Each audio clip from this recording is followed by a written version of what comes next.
दोस्तों ये कहानी जॉश नाम के एक लड़के की है जिसके पास एक ऐसी जादुई ताकत आ जाती है जिसमें वो सिर्फ लड़कियों को टच करके उन्हें अपने काबू में कर सकता था। तो कहानी शुरू होती है और हम जॉश नाम के एक लड़के को देखते हैं जो कि एकदम साधारण सा लड़का है और एक एडवर्टाइजिंग कंपनी में काम करता है। आगे हम देखते हैं कि जॉश अच्छे से तैयार होकर अपने ऑफिस निकल जाता है। इसके बाद हम एक आदमी को देखते हैं जो एक लड़की के साथ इंटीमेट हो रहा था। दरअसल ये आदमी इस टाउन का मेयर बनना चाहता है। वहीं इस मेयर की एक सुंदर सी पत्नी भी थी और ये दोनों एक कंपनी में आए थे अपने इलेक्शन के लिए पोर्टफोलियो बनवाने। फिर हम देखते हैं कि इसी कंपनी में जॉश भी काम करता था। आगे काम करते हुए जॉश की नजर मेयर की पत्नी सिंडी पर पड़ती है और वो उसे देखते ही उसके प्यार में पड़ जाता है। पर तभी वहाँ पर जॉश का बॉस आता है और उसे कहता है कि मुझे सब पता है, तू देख क्या रहा है, बेहतर होगा कि तू अपने काम पर ध्यान दे, नहीं तो तुझे लात मारकर यहाँ से भगा दिया जाएगा। फिर जाने से पहले वो उसे कहता है कि वैसे भी तेरी कोई औकात नहीं है कि तू इस लड़की से बात भी कर सके और इसे पटाना तो बहुत दूर की बात है। फिर उसके बॉस के वहाँ से जाते ही उसकी सेक्रेटरी वहाँ पर आ जाती है और वो भी जॉश के मजे लेने लगती है।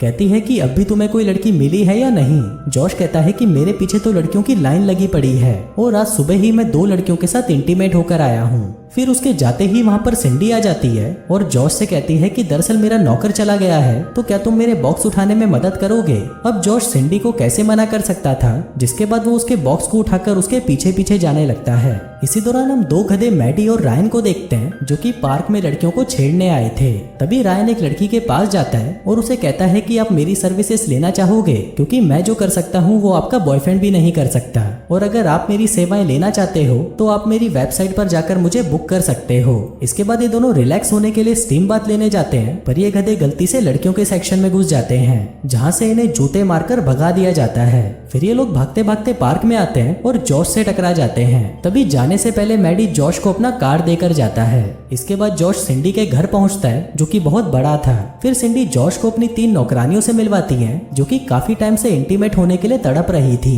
तभी सिंडी जॉश को अपने कमरे में ले जाती है और उसे अपने साथ इंटीमेट होने के लिए इशारे देने लगती है। लेकिन फिर कुछ ही देर में वहाँ पर उसका पति भी आ जाता है और ये सब मिलकर एक एड शूट करने लगते हैं। अब शूटिंग के दौरान सिंडी जॉश से ही चिपकी पड़ी थी, जिस वजह से उसके पति को ये देखकर बहुत गुस्सा आ रहा था। आगे एड की शूटिंग स्टार्ट होती है, लेकिन तभी मेयर अपनी स्क्रिप्ट भूल जाता है और अपना सारा गुस्सा जॉश पर निकालने लगता है।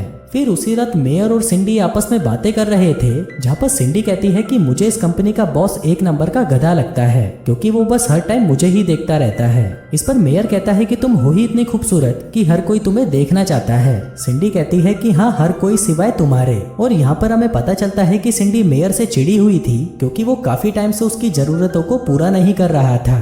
दरअसल मेयर का फोकस अभी अपने इलेक्शंस पर था, इसलिए वो सिंडी पर ज्यादा ध्यान नहीं दे रहा था। लेकिन सिंडी को तो अपनी जरूरतें पूरी करनी ही थी, इसलिए वो दूसरे आदमियों को भी मौका देने लगती है।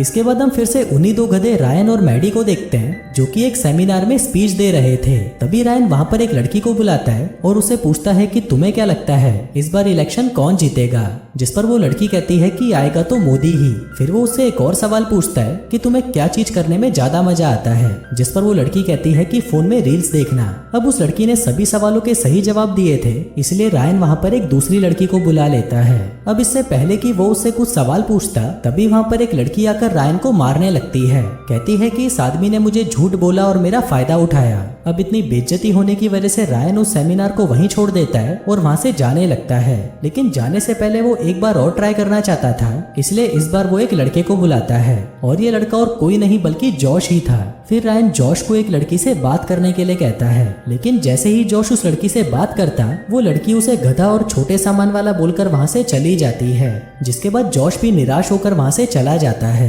आगे जॉश दुखी होकर एक बार में बैठा था कि तभी वो वहाँ पर एक आदमी को देखता है जिसके पीछे लड़कियां कुत्तों की तरह पड़ी हुई थी।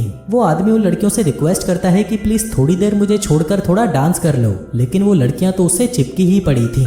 थोड़ी देर बाद वो आदमी जॉश के पास आता है और उससे बातें करने लगता है। वो उससे पूछता है कि क्या हुआ, तुम्हारी शक्ल लटकी क्यों हुई है। इस पर जॉश कहता है कि भाई अब मैं क्या बताऊं, मेरी जिंदगी की तो लगी पड़ी है, ऊपर से कोई भी लड़की मुझे भाव नहीं देती और जब मैं उनसे कुछ मांगने जाता हूँ तो वो मुझे ढीला ढक्कन बोलकर वहाँ से भाग जाती हैं।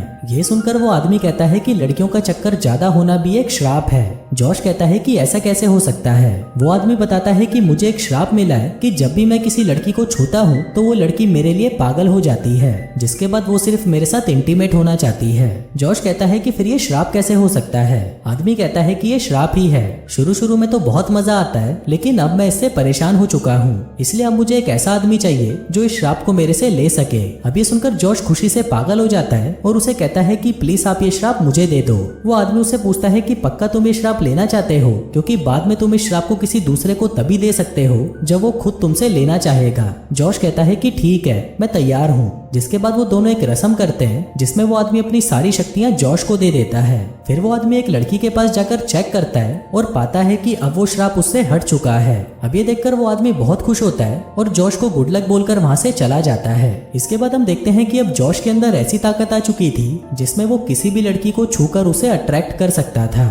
जिसके बाद वो लड़कियों के पास जाकर अपनी शक्तियों को टेस्ट करता है। वो देखता है कि सिर्फ टच करने से ही लड़कियां उसके पीछे पागल हो जाती हैं। जिसके बाद वो जानबूझकर लड़कियों को छूने लगता है और जैसे ही वो उनको टच करता है उन लड़कियों के शरीर में ठरक की आग भड़कने लगती है। हम देखते हैं कि अब तो जॉश की चांदी हो चुकी थी और अब वो एक साथ कई लड़कियों के साथ इंटीमेट होने लगा था। वो जहाँ पर भी जाता लड़कियों को सम्मोहित करके उन्हें अपने पीछे पागल कर देता। अब कई दिनों तक तो उसका ये कार्यक्रम ऐसे ही चलता है, लेकिन कुछ दिनों बाद वो इससे बोर हो जाता है। वो सोचता है कि ये काम तो बहुत ही मुश्किल है और सच में ही ये एक श्राप है। जिसके बाद वो अब लड़कियों से बचकर चलने लगता है, क्योंकि अब वो इतनी ज्यादा बार इंटीमेट हो चुका था कि अब उसके शरीर के अंदर ताकत ही नहीं बची थी। जिसके बाद अब वो लड़कियों से भागने लगा, लेकिन फिर जब लड़कियां उसे पकड़ लेती तो वो उन्हें कहता कि प्लीज तुम मुझे रिकवर होने के लिए थोड़ा टाइम दे दो, मैं तुम्हें खुश कर दूंगा। जिस पर वो लड़कियां भी मान जाती। इसके बाद जब वो अपने ऑफिस में जाता है तो उसका बॉस उसका फिर से मजाक उड़ाने लगता है, लेकिन तभी उसकी नजर ऑफिस के गेट पर पड़ती है जहाँ पर बहुत सारी लड़कियां पागलों की तरह जॉश के पीछे पड़ी हुई थीं। जिसको देखकर जॉश वहां से भागने लगता है और वो सभी लड़कियां भी उसके पीछे पड़ जाती हैं। इसी दौरान उसे एक बात पता चलती है कि श्राप के बारे में एक प्रोफेसर को मालूम है। जिसके बाद जॉश मदद मांगने के लिए उसी प्रोफेसर के घर पहुंच जाता है। वो कहता है कि प्रोफेसर मेरी मदद करो, पहले तो लड़कियां मुझे भाव नहीं देती थी, लेकिन अब वो मुझे इतना ज्यादा देने लगी हैं कि मैं लेना नहीं चाहता।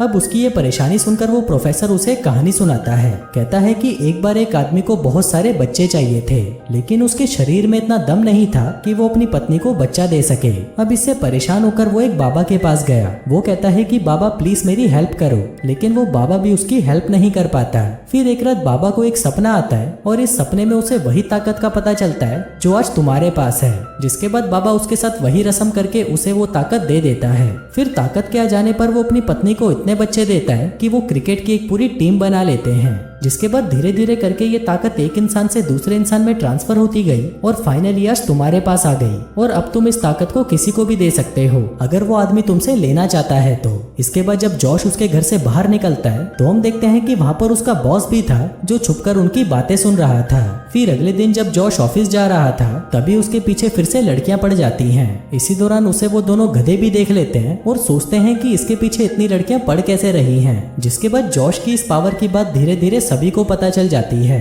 वहीं न्यूज में भी इसी की बातें होने लगी थी कि इस लड़के के पीछे बहुत सारी लड़कियां पागल हो चुकी हैं, जिनमें न्यूज रिपोर्टर की पत्नी भी थी। फिर अगले दिन जब मेयर अपनी सेक्रेटरी के साथ इंटीमेट हो रहा था तभी उसे जॉश की पावर के बारे में पता चलता है। जिसके बाद वो भी उससे मिलने के लिए उसके पीछे लग जाता है। उधर रायन को भी जॉश से जलन होने लगी थी कि इस गधे के पास ऐसा क्या है जो लड़कियां इसके पीछे पागल हैं। वहीं जॉश बहुत कोशिश करता है कि कोई उससे उसकी पावर ले ले, लेकिन सभी उसे पागल समझते हैं। इसके बाद वो एक बार में जाता है जहाँ पर वो दोनों गधे भी उसका पीछा करते हैं। इसी दौरान जॉश को वहाँ पर एक आदमी मिल जाता है जो उसकी पावर्स लेने के लिए मान जाता है, लेकिन फिर वो उस रस्म को ठीक से नहीं कर पाता। उधर वो दोनों भी उन्हें देख रहे थे और वो सोचते हैं कि ये दोनों एक दूसरे को गंदे गंदे इशारे क्यों कर रहे हैं। इसी दौरान जॉश एक लड़की को टच कर देता है और वो लड़की कुत्ते की तरह उसके पीछे पड़ जाती है, जिस वजह से उनका ये प्रोसेस पूरा नहीं हो पाता। उधर मेयर जॉश के बॉस से कहता है कि मुझे भी जॉश की पावर्स चाहिए, जिस पर उसका बॉस मान जाता है और कहता है कि इसके बदले मुझे पैसा चाहिए। फिर वो उसे बताता है कि ये एक रस्म है जिसको करके तुम्हें ये पावर्स मिल सकती हैं।